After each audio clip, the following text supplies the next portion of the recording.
حبشہ براعظم افریقہ کا ایک ملک تھا۔ عہد نبوی میں یہاں ایک عیسائی حکمران تھا جس کا لقب نجاشی تھا۔ نجاشی بہت رحم دل اور عادل بادشاہ تھا، کسی پر ظلم نہ کرتا تھا۔ مکہ مکرمہ میں صحابہ کرام رضی اللہ تعالیٰ عنہم پر قریش کے مظالم حد سے بڑھ گئے تھے، تو حضرت محمد صلی اللہ علیہ وآلہ وسلم نے محسوس کیا کہ ایسے سخت حالات میں مسلمانوں کے لیے زندگی گزارنا مشکل ہو رہا ہے، تو آپ صلی اللہ علیہ وآلہ وسلم نے اللہ کے حکم سے مسلمانوں کو حبشہ کی طرف ہجرت کرنے کی اجازت دے دی۔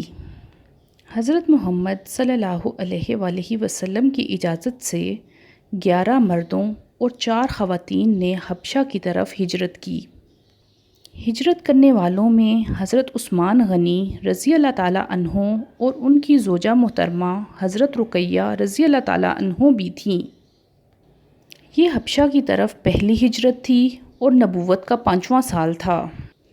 مسلمان امن کی تلاش میں حبشہ پہنچے تھے، لیکن مکہ مکرمہ کے کافروں سے یہ بات ہضم نہ ہو رہی تھی کہ مسلمان چین اور سکون سے رہیں۔ چنانچہ انہوں نے اپنے کچھ لوگوں کو تحائف کے ساتھ نجاشی کے دربار میں بھیجا۔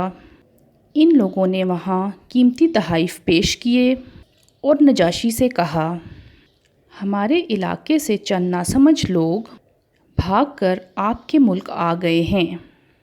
انہوں نے اپنے باپ دادا کا دین چھوڑ کر ایک نیا دین اختیار کر لیا ہے، وہ آپ کے دین کے بھی خلاف ہیں، آپ ان کو ہمارے حوالے کر دیں۔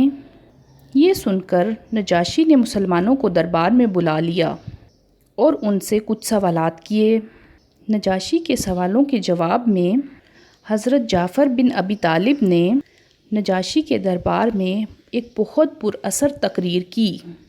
آپ رضی اللہ تعالیٰ عنہ نے فرمایا، اے بادشاہ، ہم جاہل قوم تھے، بتوں کی پوجا کرتے تھے، مردار کھاتے تھے، گناہوں کے عادی تھے، پڑوسیوں کا حق مارتے تھے، جو طاقتور ہوتا وہ کمزور پر ظلم ڈھاتا تھا۔ ہم ایسی ہی حالت میں تھے جب اللہ تعالیٰ نے ہم پر اپنا کرم فرمایا اور ہم میں اپنا رسول صلی اللہ علیہ وآلہ وسلم بھیجا۔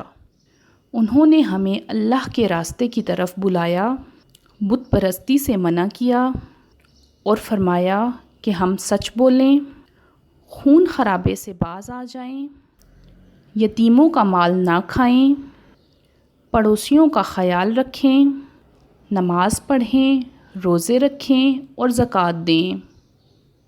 ہم ان پر ایمان لے آئے، شرک، بت پرستی اور سارے برے کام چھوڑ دیے۔ یہی وجہ ہے کہ یہ قوم ہماری دشمن ہو گئی ہے اور چاہتی ہے کہ ہم گمراہی میں واپس پلٹ جائیں۔